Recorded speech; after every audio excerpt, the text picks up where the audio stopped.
Kirov reporting. Hello comrades. First non-PoE video on this channel, after almost 6 years. And, it's another RPG, last Epoch. We've never played this game seriously before. We know some basic mechanics, but nothing about the endgame. Different games, same problems. Alright, we're in. Well, not today. Hopefully it's not gonna be like in PoE 2, because we still have server problems, even after a week. The crafting system looks interesting. It's very deterministic, but we can brick the item, because each item has a limited number of attempts. It's called forging potential. Very fun, and unusual, for an RPG. It's cool that devs actually try to make something new, and unique.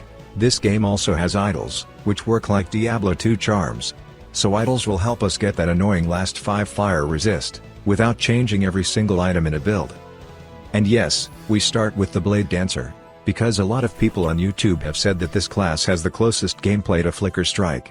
And in particular, a lot of people are talking about a skill called Lethal Mirage, so, we'll see about that. It's so cool that every skill contains its own tree, plus, everything scales with each other. For example, the Shift skill could activate Shadow Cascade when used, and, we get all the benefits from the Shadow Cascade tree, when we trigger it. To craft items, we need affix shards. It's a global drop, or, we can just disenchant items. So, we don't use any guides for now. Our main skill is Shadow Cascade, plus Sync Strike to create more shadows. That's how combos should works. Take notes, GGG. The gameplay is really fun so far, but, kinda easy. Alright, this is the first hard boss. This game has 2 factions, Trade or Solo Self-Found. And since it's our first playthrough, we're going to play with the Trade. True auction house? Yes please. Campaign is finally over, and damn, it was boring. Our first map, or whatever it is. Turns out, we can't just buy whatever we want. We have to get enough reputation to start selling stuff on the auction house, so we're still playing SSF, sort of. Also, UI is omega awful. Legendary power, what's that? Damn, this game has crazy rare monsters too, noted. And, there is something like Atlas Tree, but how can we get more points? We got level 4, time to buy some items. These 2 swords looks cool. Relic with mana regen, and crit multiplier. And, new ring, with crit and mana regeneration. This body armor looks busted. With open prefix as well, so, let's craft something useful. Great. Our first boss. And we get a bonus after killing him. Interesting. New belt, with physical damage, and cooldown recovery. We also need new ring. Let's buy this one, and craft physical damage, with mana regeneration. Decent. And, new helmet, with bonus shadow skill damage. Not sure why we didn't use all our forging potential earlier, but, here is the result. This stupid boss again. We almost kill him, so it's not a big problem. As always, first try. We just found this plus 40 crit multiplier relic, we just need to change this useless prefix. Great, physical damage, and all elemental resist, that's what we need. Alright, we found our first egg, so, we put an unique item into it, and after killing same boss 3 times, we get a unique with random extra affixes. Cool mechanic.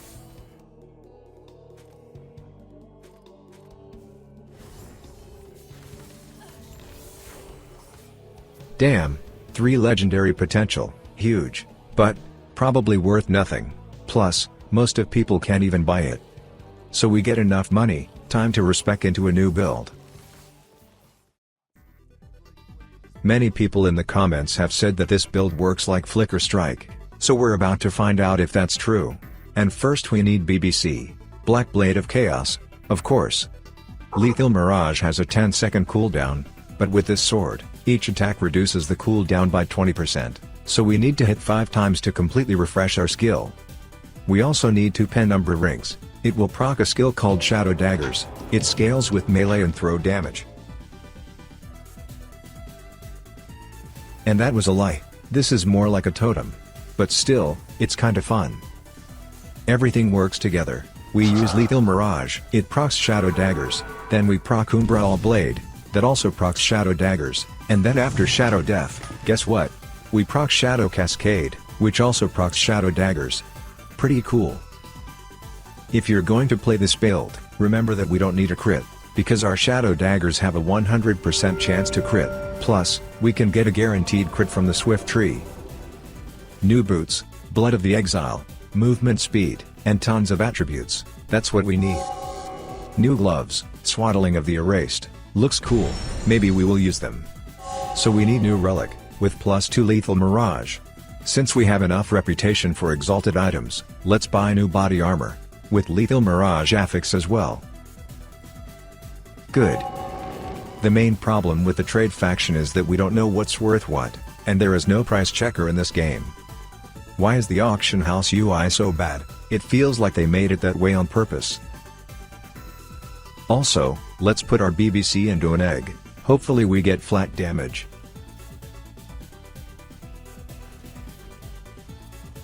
Well, parry chance, better than nothing. Let's do the same with the ring. Cold Reese is useful, but poison damage is not.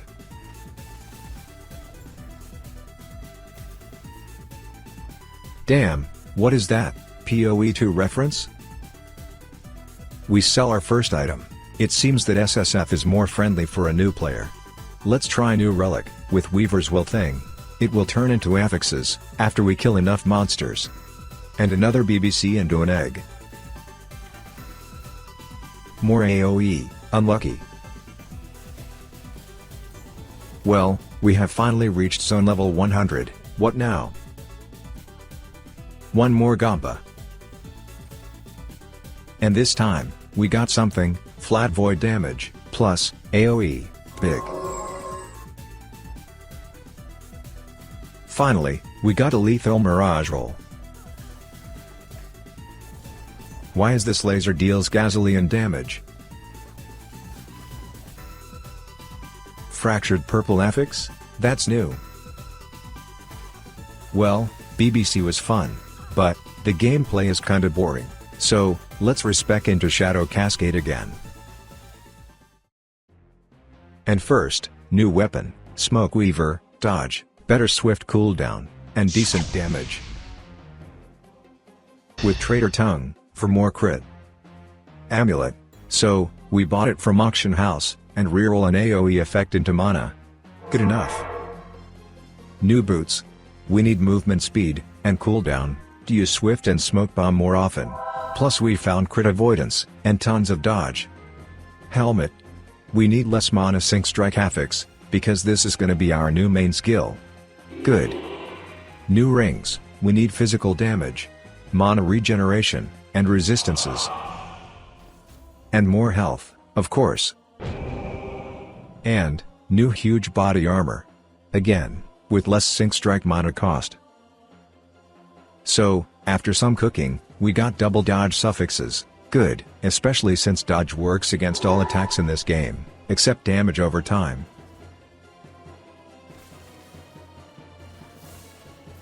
So, we read a guide, and turns out, we played this game completely wrong. Using self-cast Shadow Cascade is a bad idea, we could deal more damage by just spamming Sync Strike, and Swift. Also, there is a trick, how to actually boost our DPS. First of all, we take this passive. We spawn 4 shadows with our Sync Strike, then press Shadow Cascade once, and that's it, we just get 100% more damage, until we leave the game, or change our gear. And the gameplay feels a lot better now. We just found out about this cool mechanic, we can spawn unique maps. Each time we complete these maps for the first time, we get 1 passive skill tree point.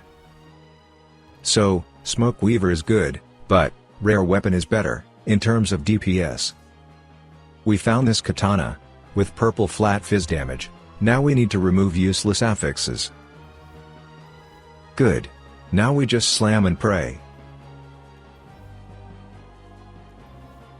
Just 5 more armor shred, please. Well, that was lucky. Our DPS now is super big.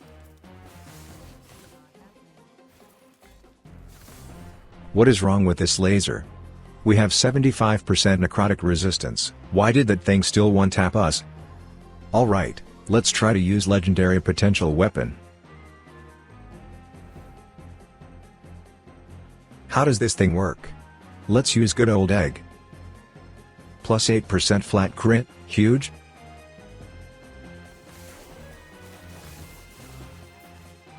So yes, if you're wondering why our corruption is still 100, it's because we didn't know how it works.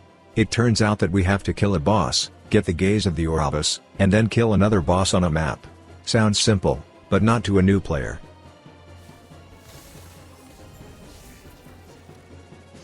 Here we go, now we talkin'. Well, we waste our previous dagger. The level 2 boss gives us the option of choosing a guaranteed affix. Good to know. Now we have extra 55 flat physical damage. Big. Unique maps in this game is actually very cool. This one gives you a chance to get higher legendary potential, plus some shards in the end. And yeah, another cool trick, we don't have to level a Weaver's Will, we can just use this rune. After playing this game for 4 days, we actually started to understand the prices in this game. So, everyone needs D7 affixes, plus Weaver's Idols with life. New belt, we need high physical damage, and mana regeneration. And, we slam it with double life suffixes. Big. So, we finally know how to increase corruption, so, let's kill all the Harbingers. That was easy, thanks to catch-up system. What's this? Sorry, wrong door. Alright, we need new Traitor Tongue Dagger. We finally hit flat fizz, and attack speed, huge. And, new sword, with T7 fizz flat damage. Well, really unlucky start. But maybe we still have a chance. Holy, sometimes lucky. Maximum shred, and now, let's reroll health on melee hit. Dodge, not bad. Damn, 450 corruption is actually hard now. And, we need new body armor, with increased damage per active shadow. This affix is actually giga huge for our build. Because we spawn 4 shadows at the same time. Next affix, Sync Strike mana cost. And health. Good.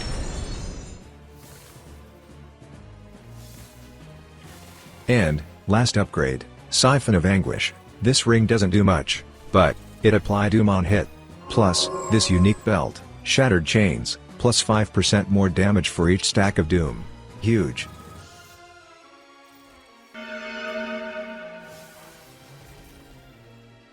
And, here is the belt.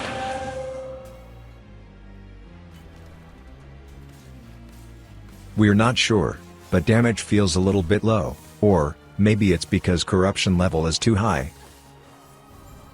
So, let's kill final boss, Aberoth.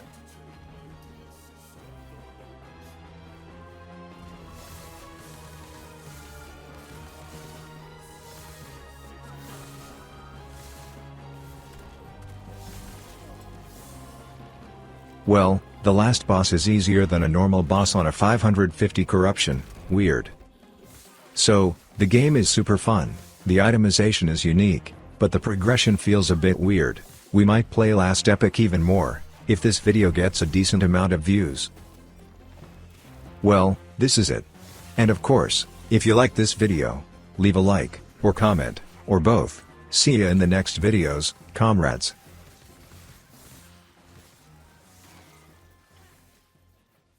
For the Union!